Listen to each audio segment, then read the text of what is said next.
2012 15-inch MacBook Pro Wi-Fi and Bluetooth cable replacement. Remove 7 Phillips head screws starting in the top left corner and going around the contour of the MacBook. These are the shorter screws. Now remove the 3 long Phillips head screws. Those 10 screws will release the cover. Go ahead and lift it and remove it. Disconnect the battery before we begin. Wi-Fi and Bluetooth cable removal.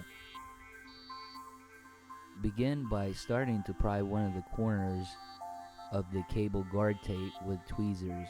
Then you can just lift it up with your fingers.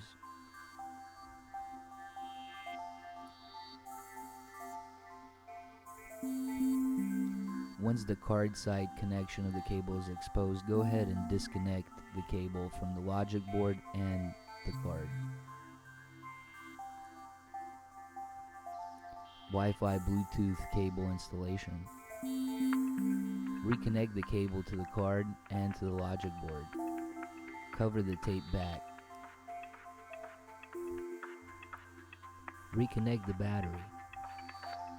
Place the cover back. Install the 3 long Phillips head screws first.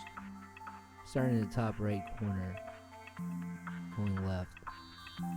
Now install the 7 short Phillips head screws, starting in the top left corner and going around the contour of the MacBook.